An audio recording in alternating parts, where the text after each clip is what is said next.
Welcome to the Marine Channel from the Southampton Boat Show. We're on the Targa stand. Last year we brought you the Targa 46, this boat's bigger brother, and it's actually just on the other side of us here. Today we're looking at the 37 in stunning blue hull. This is something a little bit different, but it really is quite a striking colour. So let's have a look and see what she's got to offer. Right, I'm going to get on board on this lovely solid transom and walk through these sturdy gates. And I said when we looked around the 46 that the boat feels almost commercial, and again I mean that in a really solid, good way. But if you look at the way the gates lock here, we've got this flip which goes onto here just to lock it. So it's all really simple and practical and sturdy. Again, the floor of the cockpit, really solid, very practical. Under there we've got a pair of D6 440 horsepower Volvos, which give this boat about 42 knots. Let's walk down the side and just see how wide these decks are. And again, the height of these rails comes right up to my waist, so you feel really secure. Walk down here, a couple of steps up onto the bow. We've got a sun pad there with a hatch giving some light down into that cabin, and this trademark forward sloping windscreen. Up on the bow here, anchor gear, again beautiful heavy duty stuff, and being a Targa, it's got this ability to access off the bow there, so if you nudge it up to the land or the rocks or whatever, you can hop off there. Just have a look up there at the flybridge, that will be up there in a second, but it feels very purposeful, very solid and very sturdy. So let's just wander back here and hop up onto the flybridge. Now, as I said about the 46, and there's the 46 you can see next to us there. Now these flybridges aren't, I suppose, luxurious, or you don't have wet bars or anything like that, but what you do have is a really sensible, practical place to both drive the boat and sit.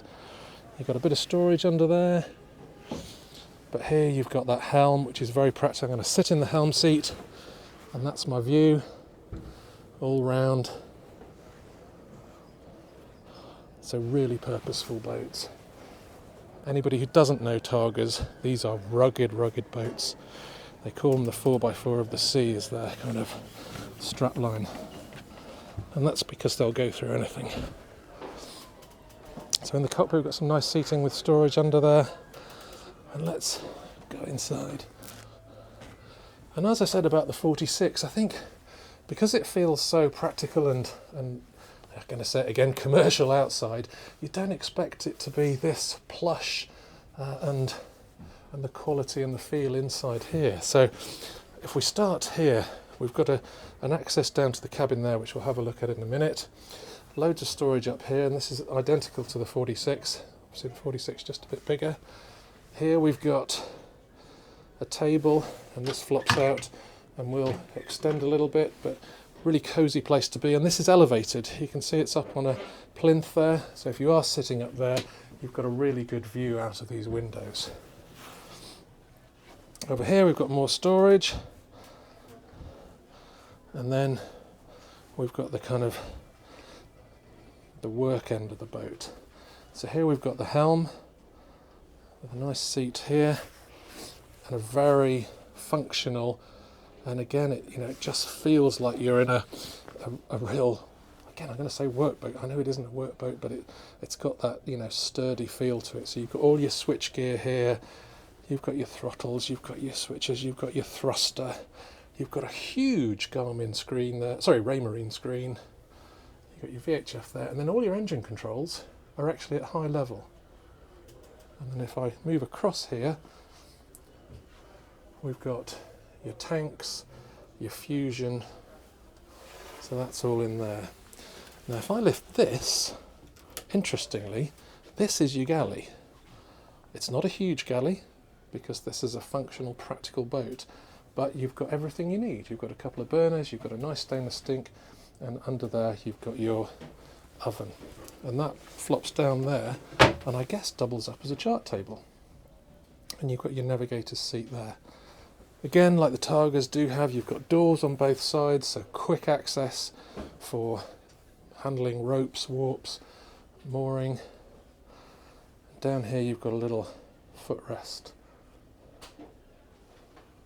But great vision, so when you're driving you can see all the way around. Right, let's go down into this cabin.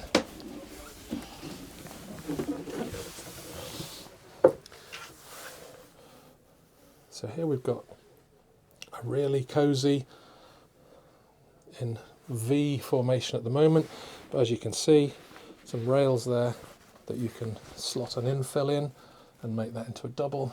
Nice and light. You've got ports either side and that big one that we saw up top there. If I just go around here, you've got reading lights and storage under there. If we go in here, you've got your ensuite. Again, really solid and functional and practical. Sink. You've got a hand shower there, which you've got the grate down there. Loo. Got some natural light there and an extractor fan there. And then over on this side, we've got loads of storage again. So we've got a big deep cupboard there. I don't know if you can see how far that goes back in there.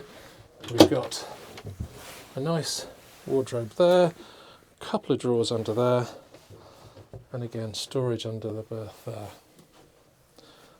And it actually feels quite spacious in here. I'm 6'2", and I'm standing in the hatch, but I'm not having to duck at all, so getting dressed would be easy. Nice feature of lighting behind the steps there, and there you've got a heating vent there. Let's go up. And also, while I'm here, just under this nav seat, again you've got loads of storage tucked away there. Under the helm seat, you've got a nice fridge under there as well. So the galley is compact, but it's there and it's got all the elements that you need. Right, let's go back into this aft cabin. So here, in the 46, we had a similar aft cabin. You've got a decent sized double there, some natural light around there, shelf. And then on this side, you've actually got a single here which goes right back, and again you've got some natural light there. So you can sleep 3 back here, and then through here we have the heads for this cabin where we've got a bit of a bigger shower, and that's got a screen that comes across there. We've got sink, we've got loo, we've got storage, we've got natural light, and this of course would end up being your day heads as well. So again, really nicely finished, really practical, and a good solid boat. These boats are just go anywhere boats. So I'm going to finish up here on the nav seat. I was so surprised by the 46 when I went inside it, and this continues that feel, that real rugged, purposeful, workmanlike solidity, but a really nice quality to it as well. So it's not just about function, it's the quality as well.